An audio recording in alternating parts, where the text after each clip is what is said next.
This is the Good Neighbor Podcast, the place where local businesses and neighbors come together. Here's your host, Jeff Gardner.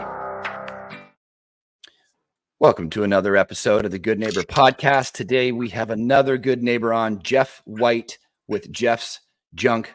Jeff, welcome to the show, man. Thank you for having me, Jeff.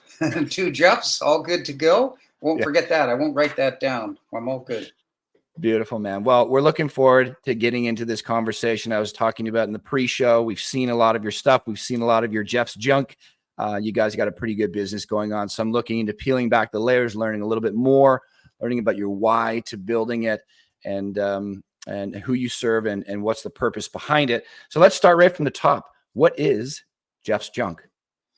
Well, Jeff's Junk is a full service. We do full junk removals from businesses, residentials, and we also rent out our bin containers, again, to residentials, commercial buildings, and a lot of contractors now. That's been growing quite a bit since the day we started, and that's been pretty much our main focus. So anything junk removal related, business or residential?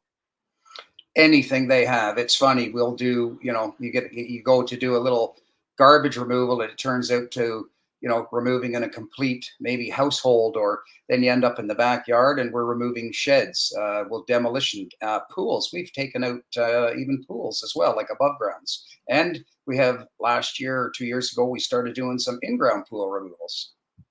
Really? So you'll actually demo it. So it doesn't have to be in pieces already before you get there. You will do some of that demo. Oh yeah, because we'll do a lot of jobs for, say, folks that just don't either have the ability for whatever reason physically, or they just want some help. And our guys will go in and we'll dismantle all the furniture. We'll do whatever it takes to get it out. We don't just, go, well, it won't fit out the door. We won't do it. We'll take the doors off. We'll take railings off. We'll dismantle furniture, cut it up, whatever we got to do to get out, because, right, people reno and they build walls and then you can't get things out of the house. So that's been a really good niche market for us too. And where do you guys serve? Where's your main area? Main area is all of Simcoe County. We have stretched out before, sometimes even farther than that, depending on the needs. And if they're a previous customer, a lot of times they'll call us to travel a fair distance, sometimes 3 hours. We usually try to offer them another service from maybe somebody that might be in that area. But most times they want us to come. They just have I like to think maybe a high level of trust and fairness, and we'll do it. We'll go and do it for them. And that's a pretty good feeling. Yeah. Great feeling. If somebody calls you up after a certain amount of time, so impressed with you, please come help me move my stuff again. What I'm curious about, Jeff, because this is an interesting industry. I imagine when you were 6 years old, you didn't think I'm going to have a junk removal business. No. What's the story behind it? Because I find human beings and the way we live our lives so fascinating.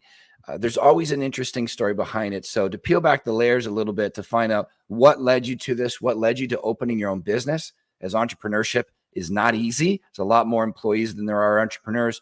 So kind of a two-pronged question. What led you to getting into junk removal and starting your own business?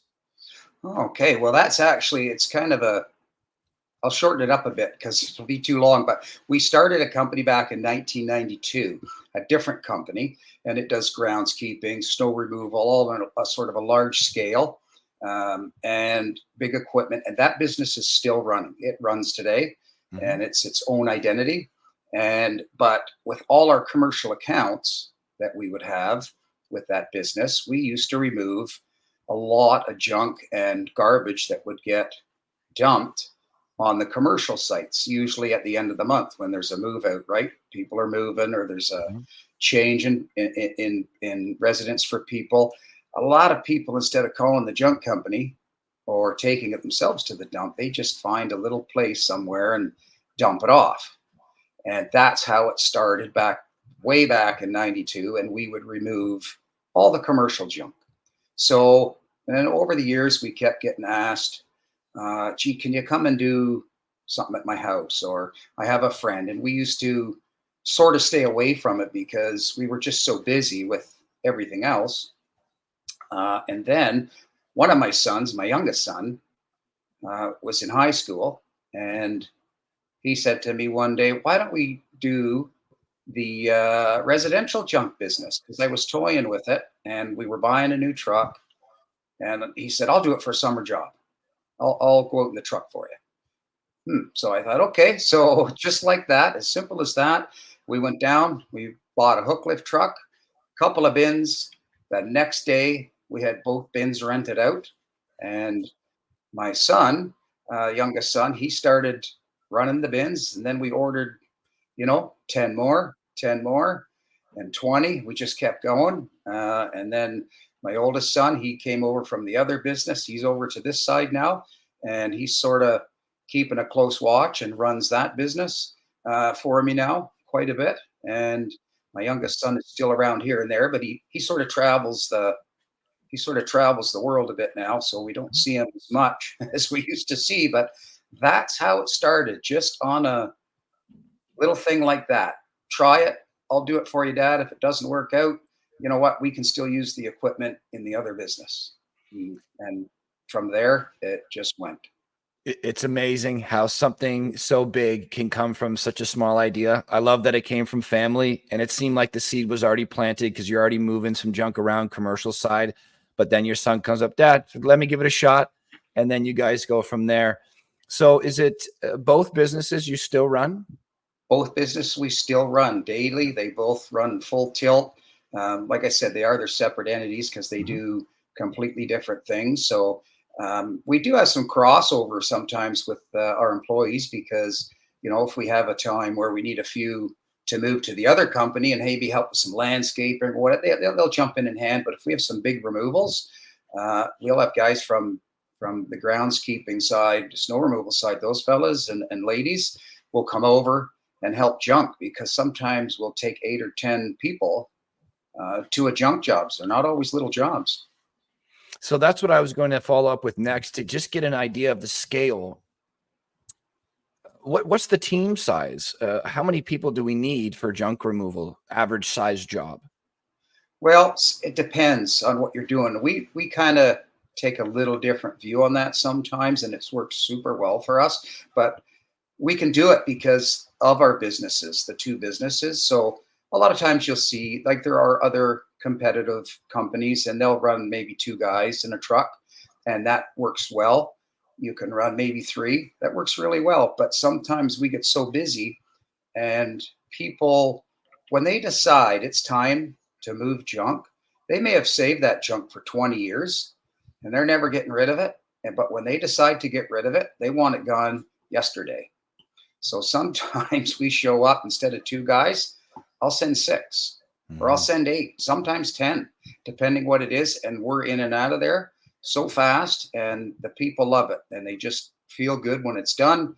And we're very tidy, very clean, and all the guys and ladies are very personable, and we just move very quickly to get it done. And that has worked extremely well for us. Oh yeah, I imagine, if you send 2 people to my house to clear up the junk and it takes, I'm just guessing, 4 hours, or you send 10 people and it takes 30 minutes, I'm definitely going to take the 10 people in 30 minutes to get rid of that stuff.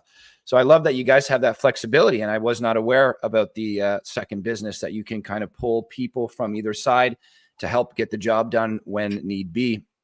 That's a great level of flexibility that I imagine not all junk removal companies in Simcoe County have the luxury of.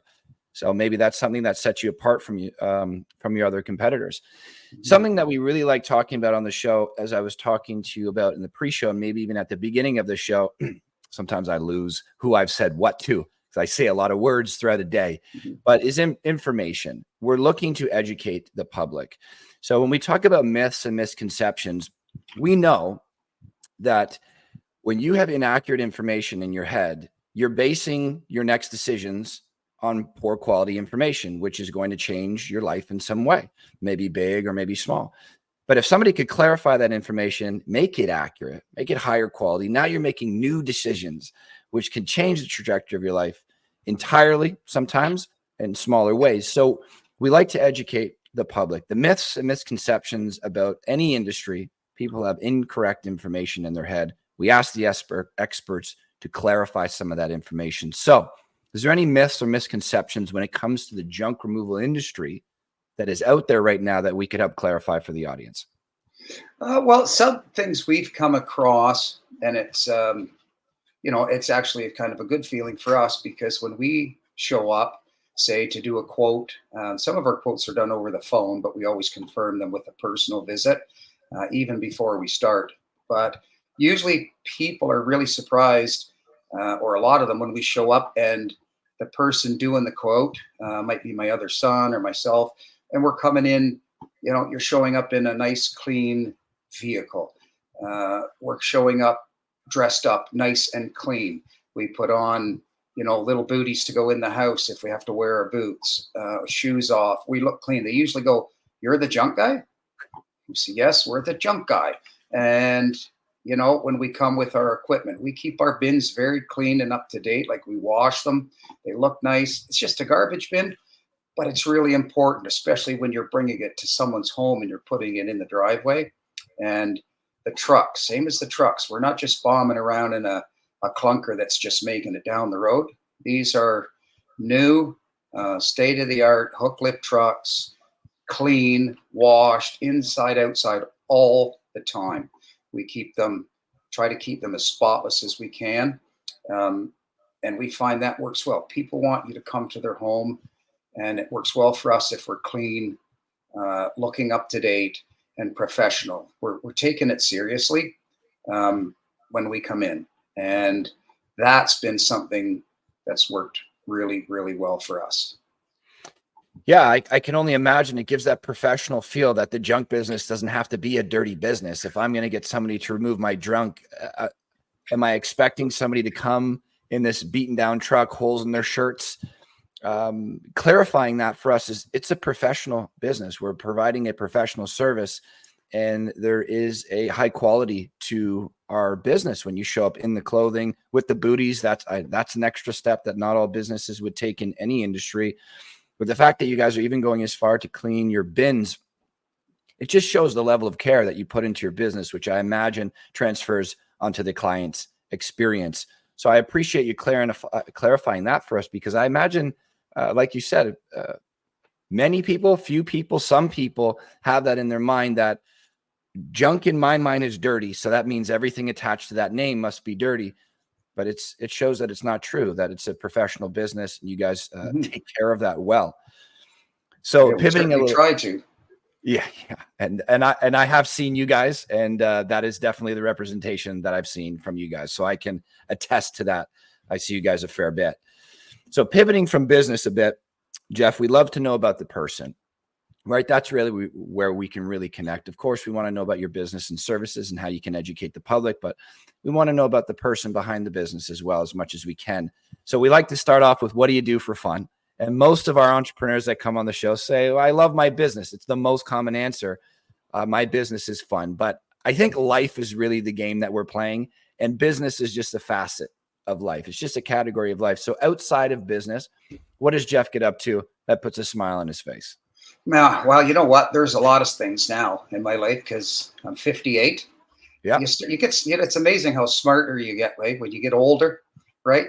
And the things that you start to appreciate. And one of my biggest things that I enjoy is my grandkids now. I have 2 grandkids, one other one coming, and that is just pure joy when I get to spend time with them by myself. I get them by myself, and it's amazing.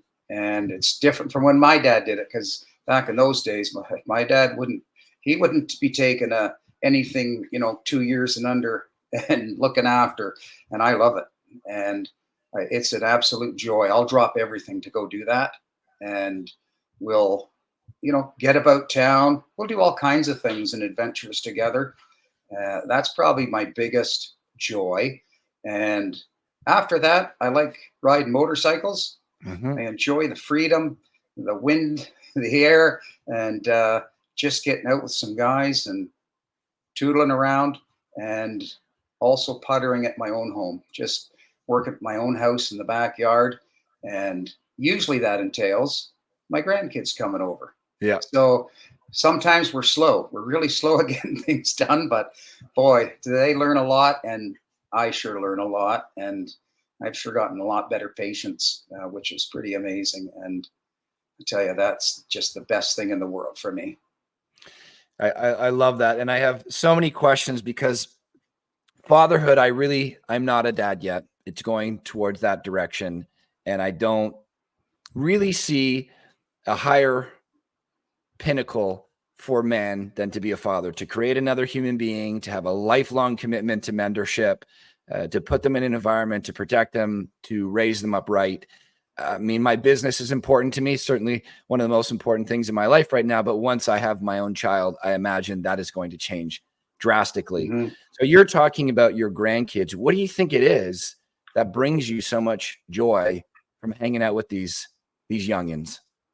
Time. It's time that I look back when I had my three kids, and because we were starting a business back when they were coming into the world, sometimes you were just too busy working, and you put your head down and you're trying to see everything at the same time, and you're working so hard at the business, you're just maybe not getting all that time with your own kids. You try your best. And my wife was a great advocate of that, because she would always, give me a little nudge over back to the kids, which was great. But when I see my grandkids now, I think of my kids, and it's amazing. I'm seeing things I'm doing with my grandkids that I did with my kids, but more of it. I have more time. I have some free time now to get away from the business a bit. And it's just incredible to see it. It's like getting a replay. That's what it is. And the learning how to walk, the talk, and the funny things they say. And I'm going, I almost forgot about that with my own kids. And now it's like you're getting another chance to have a replay. That's just the best. Man, I love it. And what comes to my mind is, I've been doing this for a little over 10 years, but I imagine when I'm 37 now. So, the kids will probably come within the next 1 to 3 years. So I'll be a bit of an older father. That's something that I was intentional about, is building a business, because I've heard the same story that you just relayed to me so many times before, that I didn't want to be going so hard at the business that I missed time with the kids. But I imagine that will still happen. So do you have any advice for the entrepreneur, since you've been through it, that is working hard on the business, that has the kids, that wants to somewhat balance both? Can we even do it? Can we balance both and build a great business? Well, I think you can balance both now. I wish I had a little bit more mentorship back in my day, just to nudge me on how to sort of break the two up. And I did. My wife was really good at it, but she worked in the business too. It's both of us that got this business going and run this. It's the two of us. And, I would say to anybody starting a business and they find they're overworked and overwhelmed, it's okay sometimes. You know what? You just can't answer the phone. You just got to put it aside, because if customers or whatever you've got going, if things are just hounding you night and day, and you can't step away from it, that will own your life. That will be your life forever, and you will miss everything else. And then one day you're going to go, uh-oh, it's over. Everybody's grown. Everybody's gone. They want to do their own thing. The kids, they move on, and you've got to take a minute. Your customers will still be there. They'll understand. You know what? I'm sure their parents, or, they certainly have families. They'll get it too. People will come back to you. Everybody running a business thinks, I'm going to lose that customer. Mm-hmm. You won't lose the customer. If you do lose that customer for something as small as that, go find a new one. There'll be better ones. You will find a new one. One door closes, one door opens. Take the chance on your family. Don't always put your chances in your business. That's a line I won't forget. I always try to take some major important takeaways from these conversations. We have them all day, Monday, Tuesday.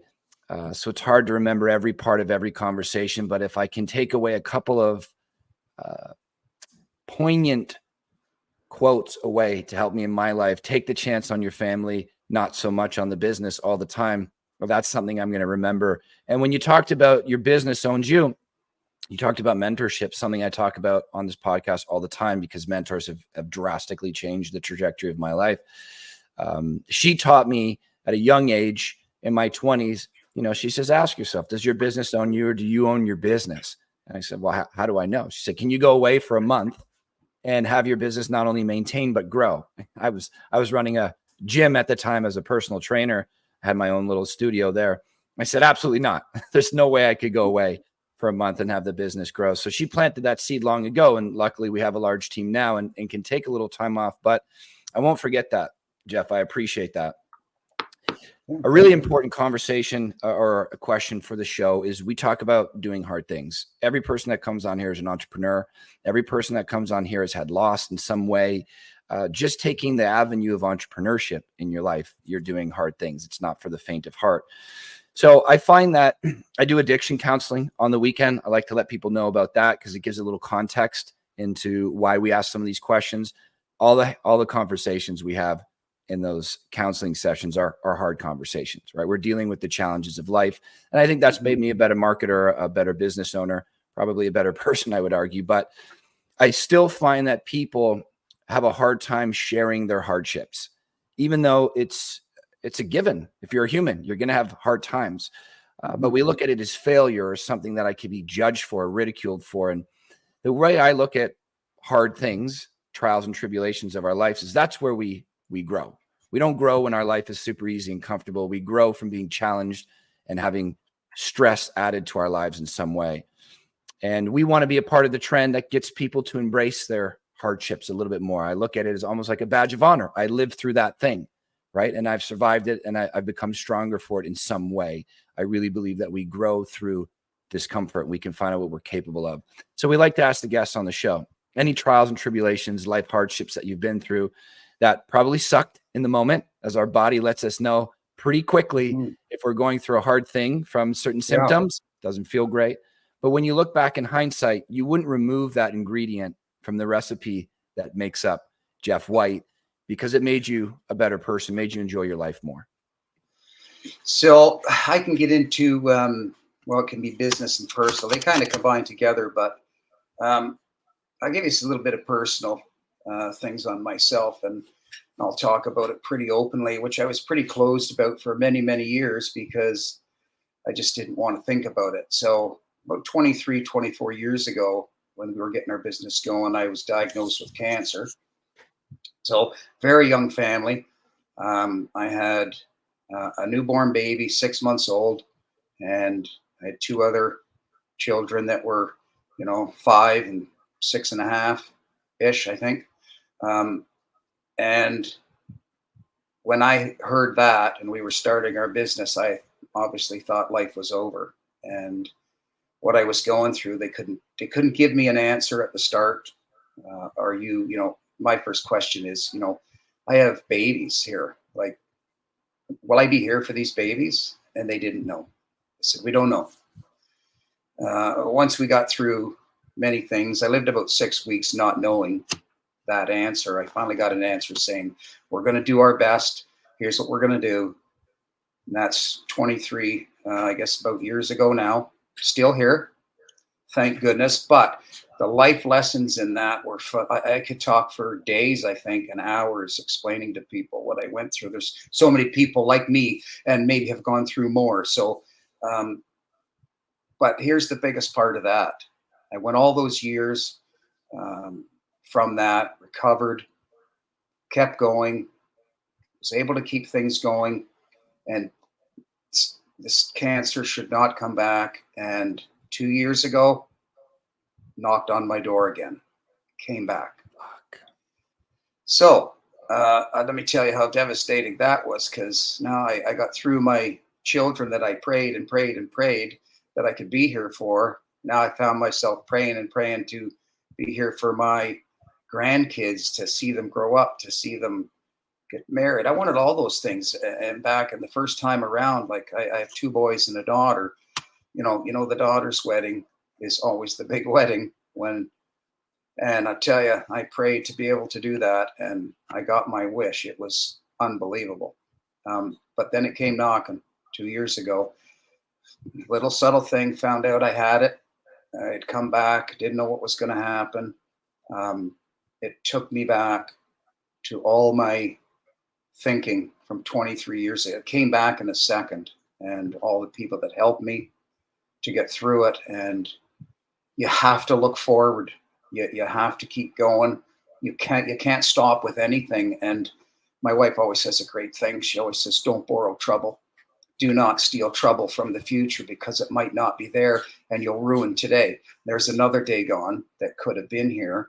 Don't think about leaving the earth or this place. Think about what you're doing today when you are sitting on the back porch with your, little cup of juice with your grandchildren, and you're just sitting on the steps having a juice together.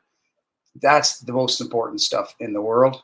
And in a way, super bad. I wish it never happened to me again, because it sucks 1 year to 2 years out of your life. You lose time that you can't get back because you can't do things. But I tell you, it made every minute, as odd as it sounds, it made every second of everything I do now even more sweet than it's ever been before. I went from just the fear, anyone listening to this, if they have gone through this, the fear that you get when someone tells you what you have, and I have something they can't get rid of, but we're going to try to control it.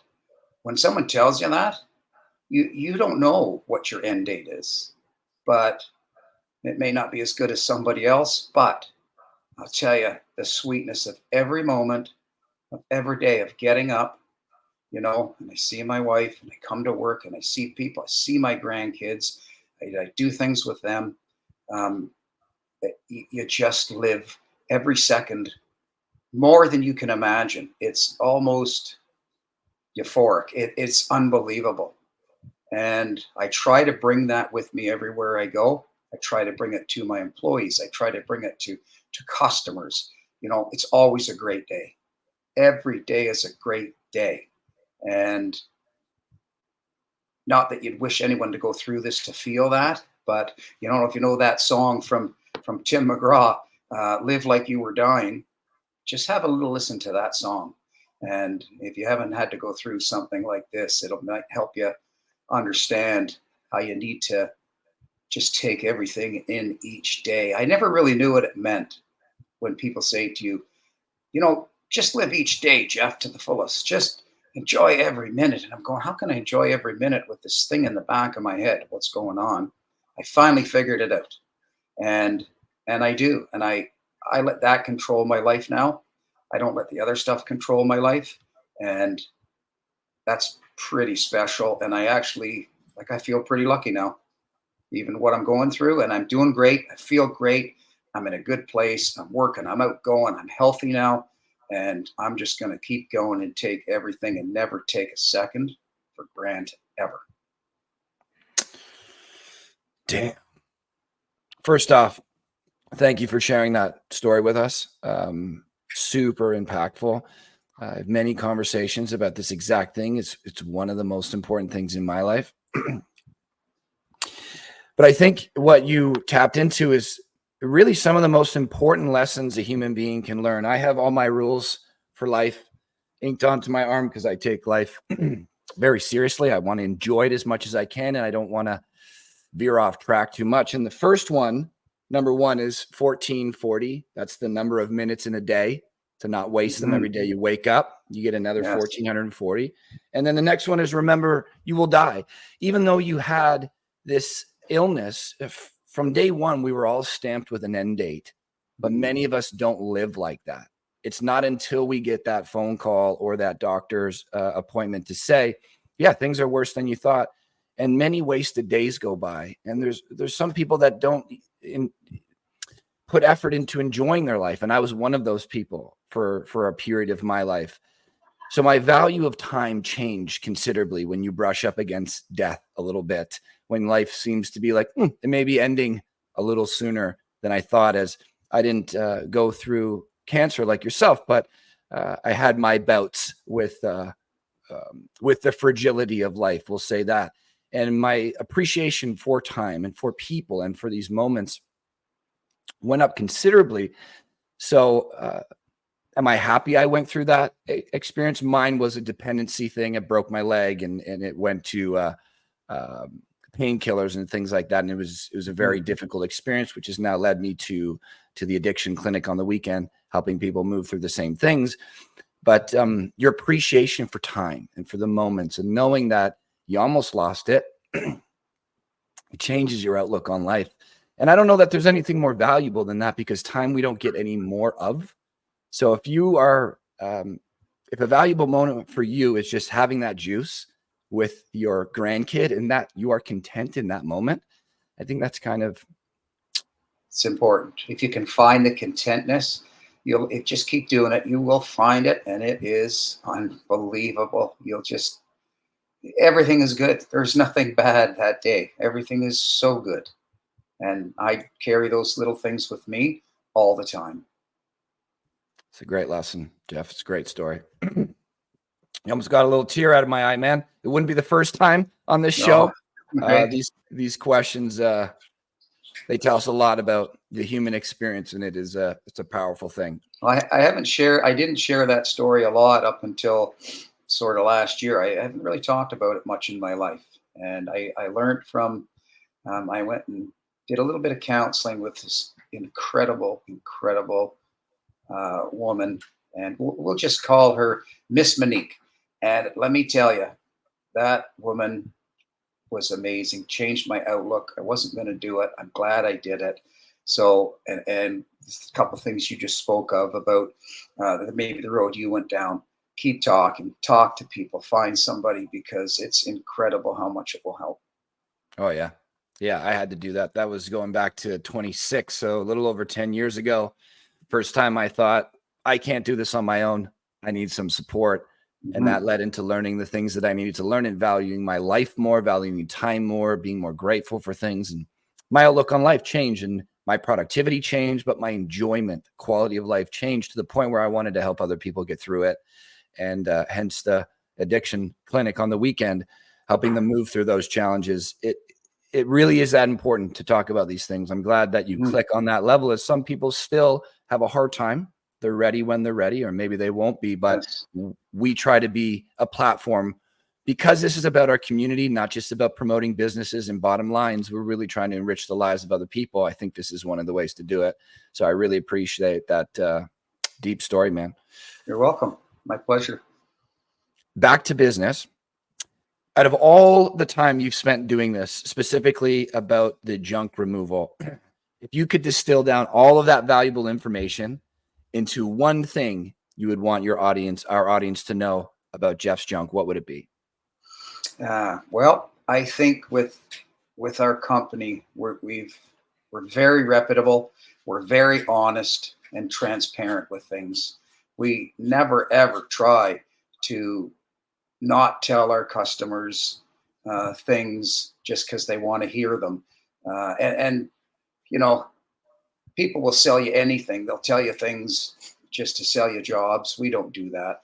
We've lost a few jobs because we wouldn't follow that. But I would say it's our honesty, our transparency. You can call me on my cell phone. You can call anyone in this office. You can walk in our door. Our door is open every day to come in here.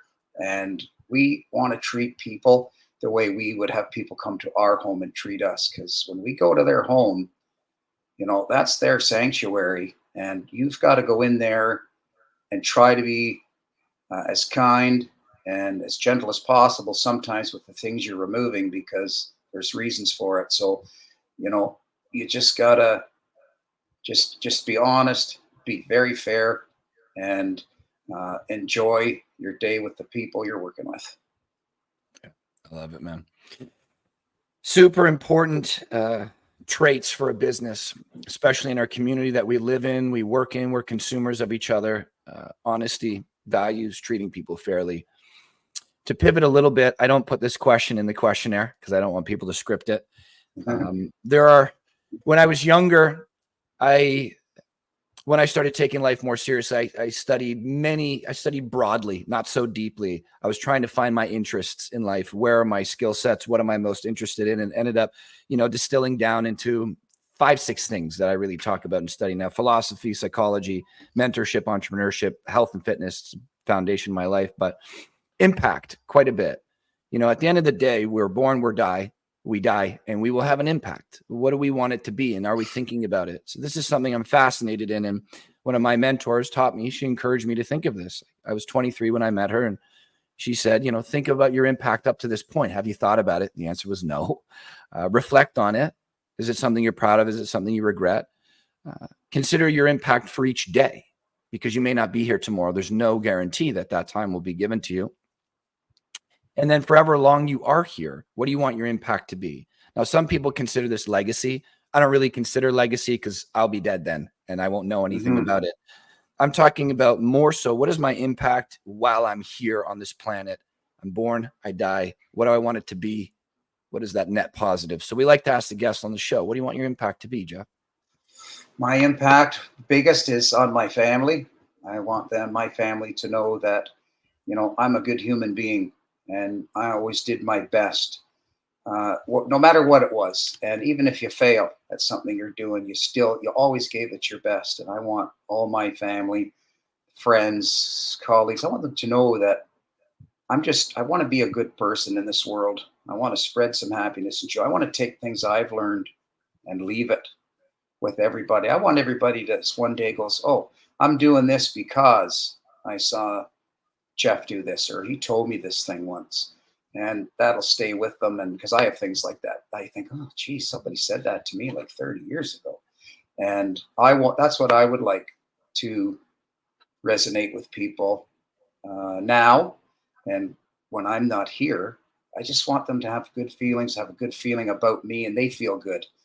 And when I'm gone, and hopefully, especially my family, I hope everybody is happy. I told them the day I go, they're allowed 2 days of sadness, and that's it. And then after that, I want you to get going and have fun and party and think of all the good times. That's how I want you to live. And, it's good to live that way now too. So why not do it both? I love it, man. So many things that you've shared with us today go well beyond business, more life traits to enjoy while we're here. What's the best way people can get a hold of you, Jeff? Oh, yeah. You know what? We have folks in the office answering the phone all day, 705-333-7767, kind of a neat number to remember. Or they can just go to jeffsjunk.ca, and that will take you through our website, give you really, really good ideas. We have some videos on there of how we do things, and our bins, our loading, our trucks. We have little snippets on Instagram. So you can find just about everything you want, but we find a lot of people want to talk to somebody. So call us, or you could even come in, just drop into the office. We're at 92 Davidson Street, and see what we do. We can give you a tour of the building. We have some interesting things that are going on here. We're not just removing junk. We save a lot of stuff that goes back into the community for free for families, like a lot of furniture. So yeah, stop in. We have a lot of people stop in and have a tour. Jeff, man, it's been a pleasure talking to you. We know you got a great business. We are hunters of entrepreneurs and businesses, and we've seen you many, many times. But to get to know who you are, your character traits, your values, kind of meaning of life for you is much more impactful for me.